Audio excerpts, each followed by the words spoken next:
Guys, about 20 minutes ago we had a doe come in. I didn't see her, but apparently I don't know what the heck happened. She blew at me. I don't know if it was at me or something around me. She came in way north of the stand, so I don't know what's going on. I'm just trying to see what the heck's going on out here.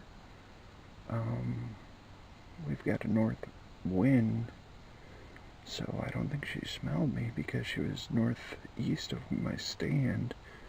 So I don't think she picked me up, but we'll see what's going on.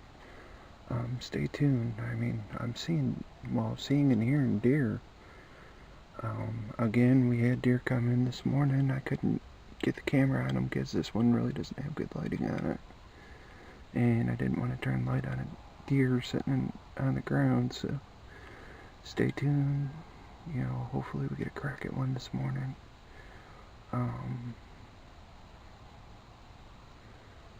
We will see what's going on. Stay tuned. It is a beautiful day, 48 degrees.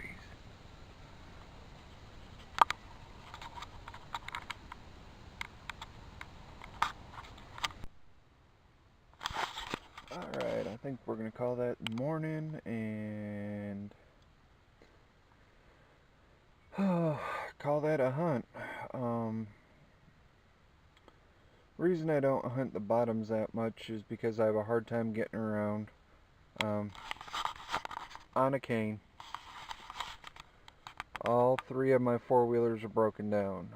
Reason I'm not hunting that much in Kansas lately is because I don't have a four-wheel drive pickup truck to get back where I need to get to, so it kind of makes it hard. Plus all three of my four-wheelers are broken down. Need work on them, so that kind of stinks. Hopefully eventually I can get them fixed and get down in there.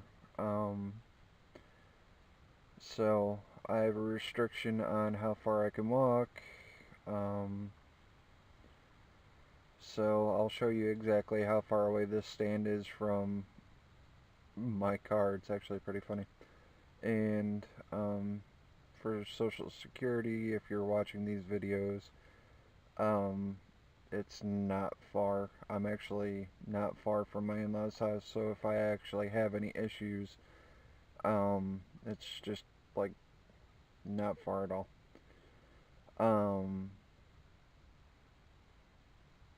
Besides that, I have doctor's consent to be doing this. She actually approves due to the fact that I get some exercise. That was one of her concerns with me staying at home, is getting exercise.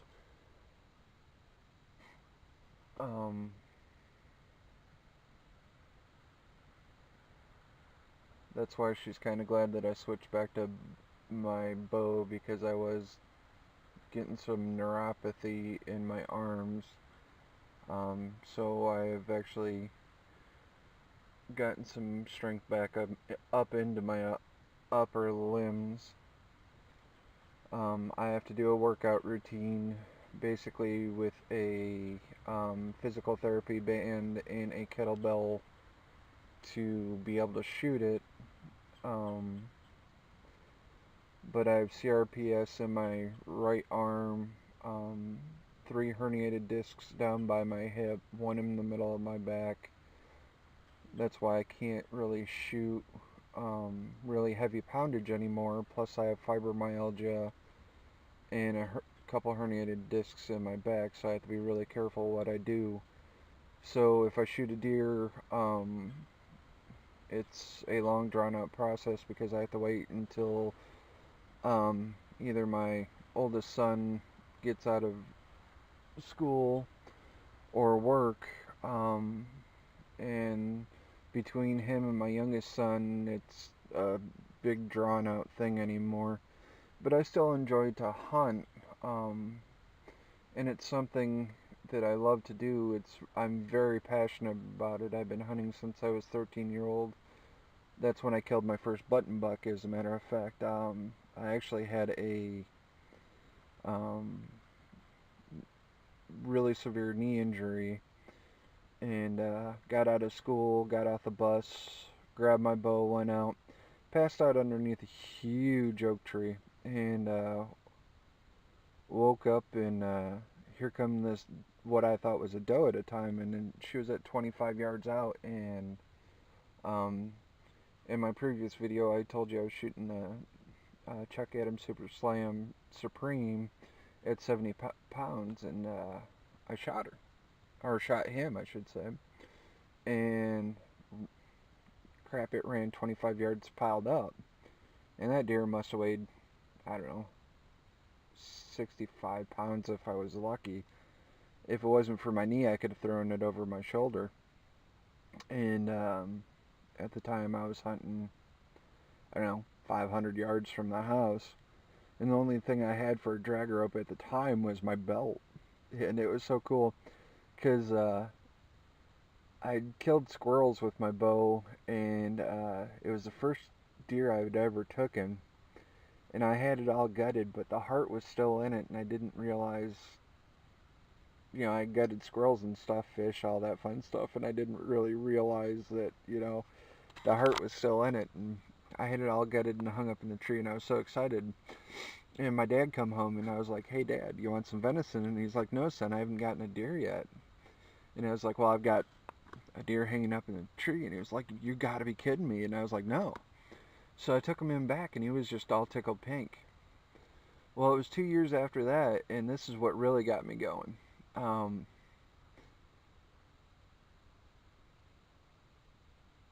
He took me out muzzleload hunting November 15th of 1995, and good Lord, I think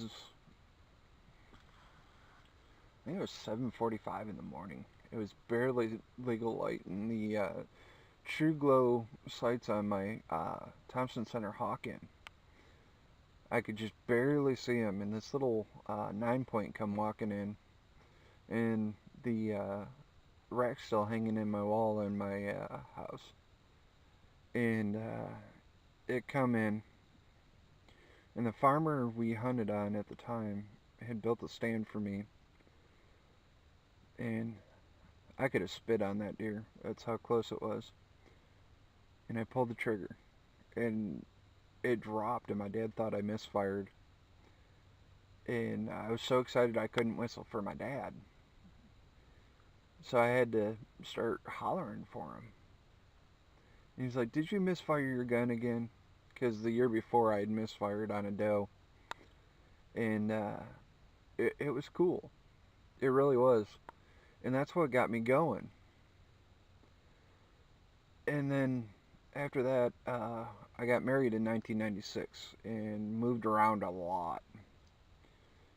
And didn't really hunt again until 2001. Well, I had a lot of mishaps and didn't get my first deer until 2005 on this property that I've been showing you. And it was a big old doe, and good Lord, she was at, I don't know, 10, 15 yards. And that was the first doe I'd ever taken. And I shot her. And it was with 12 gauge with buckshot, and never done that before. And it was during Missouri's urban season. And I shot her at night. And we didn't find her that night because every flashlight that I had, the batteries were dead on. And I mean, I couldn't find her. So we waited till the morning, and I brought my oldest son up, and I don't know, he turned 18 last year, so that was 10 years ago, so that he would have been 8, and he found her. Big old white belly sticking out. And then, I killed a deer a year after that. Well, I haven't shot a deer in 2 years now. And the last time I shot a deer was rifle season in Kansas, opening day. And It's the last time I felt halfway decent. And I went out, opened in the morning, and two does came in, and I don't know, they were 75 yards out, and I was shooting a Remington 770 bolt action, and had a doe popper head, and I was like, alright, and then, I don't know, I love that gun, and she stuck her head in, and I shot her in the neck. Down she went. Next one, I mean, two of them came in, and next one popped her head in. And I was like, all right, you can give me a shot at you. I've got 2 tags, and I got room in the freezer. And lo and behold, pulled the trigger on that one. That was my season right there. Well, the problem is I went up and I grabbed a hold of one, and I couldn't move him. And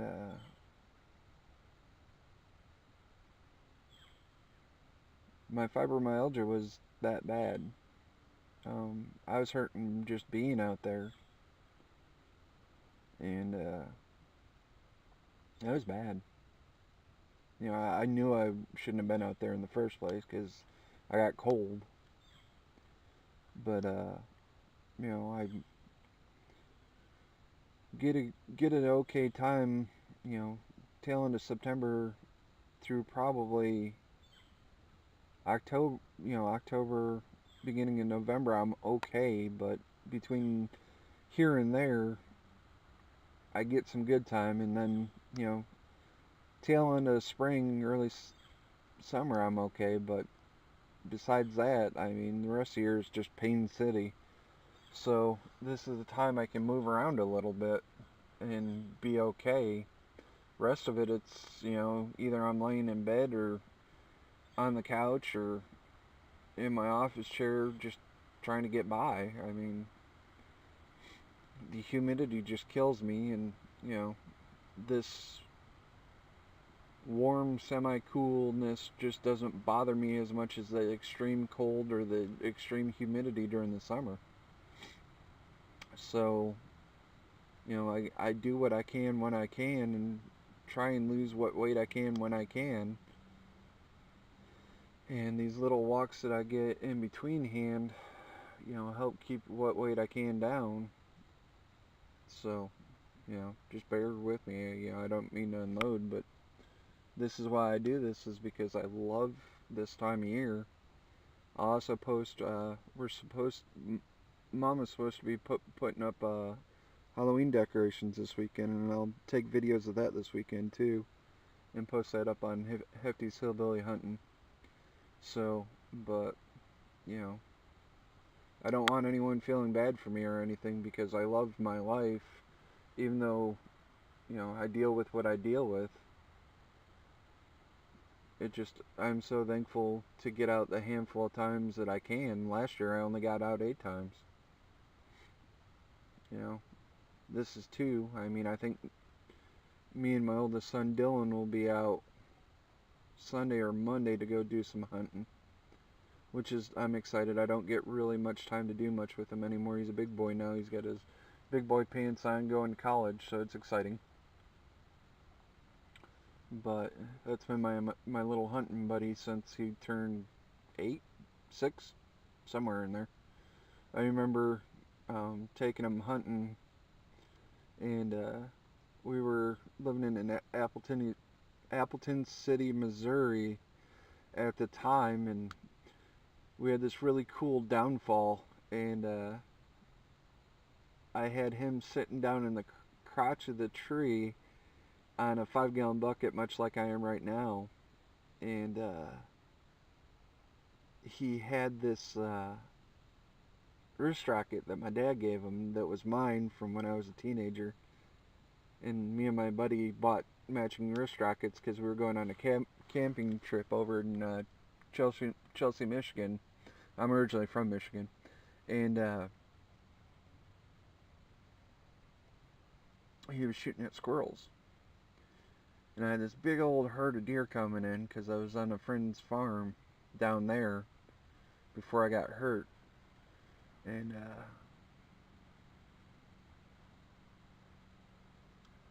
I don't know, I had 15, 20 deer coming in.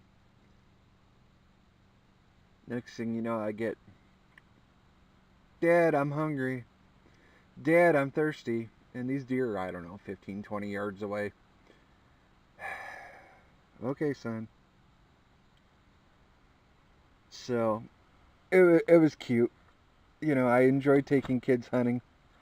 And I'm hoping to, I've got an autistic 4-year-old grandson and a 3-year-old grandson that I'm hoping to get out in the woods this year. Even just if it's long enough to sit in here for, I don't know, 5-6 minutes. Um, that is my hope this year, is we get a really good warm day, and I'm only I'm feel well enough that I can sit in here for, I don't know, 5-6 minutes with them. I think they get a good kick out of it. My oldest grandson, he's 4 and autistic. He's helped me put deer stands up when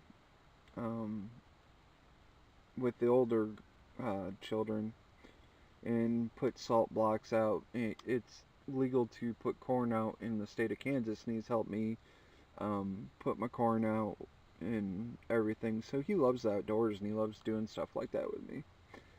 And my number one thing to all the hunters out there is take the time to take your kids hunting, because it's some of the best feelings in the world. I mean,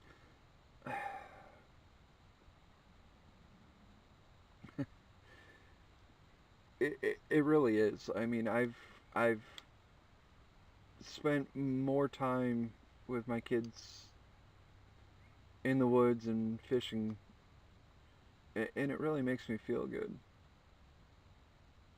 I wish I had more time with my dad growing up hunting and fishing. I really do.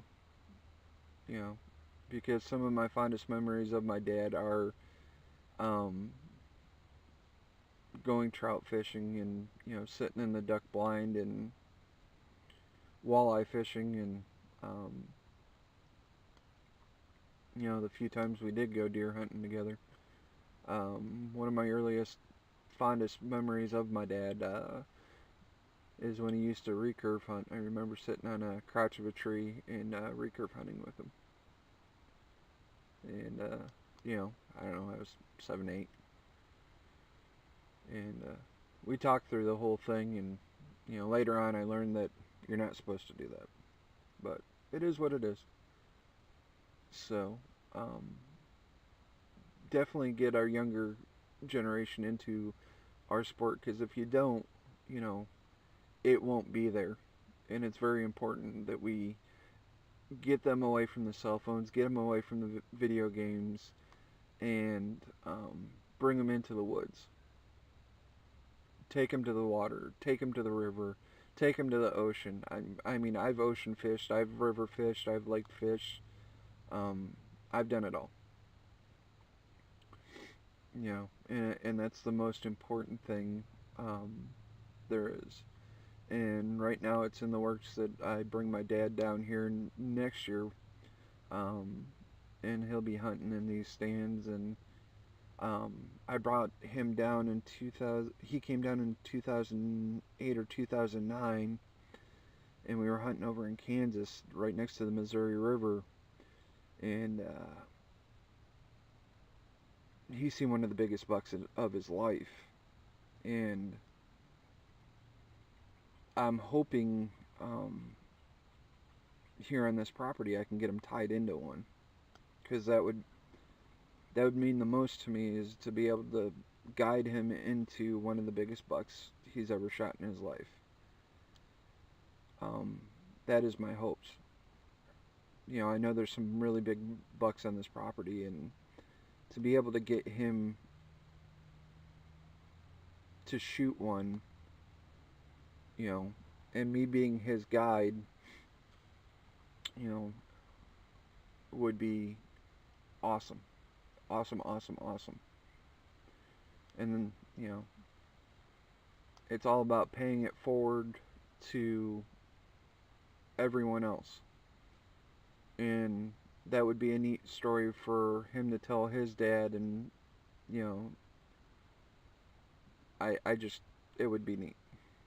So I'll be back in a little bit to show you exactly how far away from the car I am, because you can literally see it.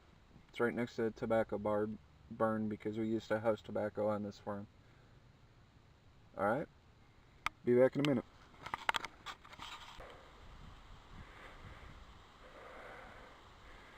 Okay, like I was saying, I mean, legitly, here's the blind. If you can see the barn up there,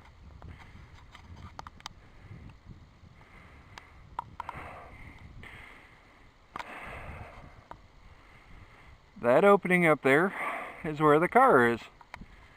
It's less, I don't know, 60, 70, 80, maybe 90 yards at the most. Takes me a few minutes, but it's not very far. Okay, and down there is where the tree stand is. So like legitly, I've walked 30 yards. Here's the car.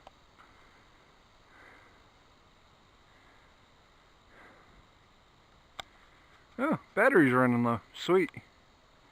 Okay, I'll show you where the house is here in a few minutes. Okay? Alright, I told you. Here's the car. Stands down in there. And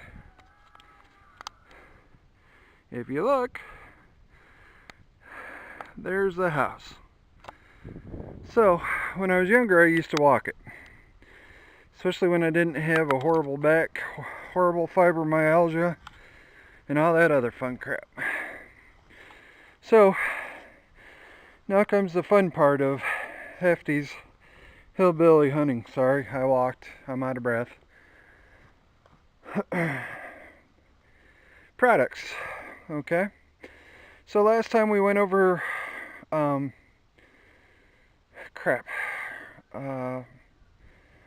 elimination, deer urine, bow, arrows, broadheads. As far as sight came with it. True Glow. I bought the light. Arrow Rest. I swear by a Whisker Biscuit. It's quiet, self-contained. I never have a problem with it. Stabilizer. Hell, Limb Saver. I also put limb savers on it, quiet it down some. Now, release. I have been shooting this release since I broke my arm when I was 15. It's a Cobra. Nothing special, nothing fancy. As I said, I live off disability. That's how I live. Grunt Call, Flex Tone. Called in a buttload of deer with that thing. Before I used Flex Tone, I was a firm believer in the True Talker. I love that thing. Since they changed it up and call it a True Talker Classic, I haven't even bothered with it. No offense, Hunter Specialties. Love your products, really do. But it is what it is. I miss the original True Talker. That's the one I liked. Okay. This little bad boy, my son got a gift card from prom for Dick's Sporting Goods, gave it to me. This is a Rack and Roll by Primos. I like it. I really, really do. I've called in good bucks with this one. 20 bucks. Attaches to your leg. Hands free. This little clip you can clip to your pocket, clip to your belt loop, whatever. Keeps it from sliding around. You can stand up with it. Produces a really good sound. Actually, I think it sounds better than a rattle bag, to be honest with you. Next time we're out, I'll do a little demonstration. So, besides that, that little bad boy there, I bought that at Menards for like $12.99. So, you know, this was originally going to be a YouTube channel all about cheap things from Walmart, but then me and the wife got to talking about it.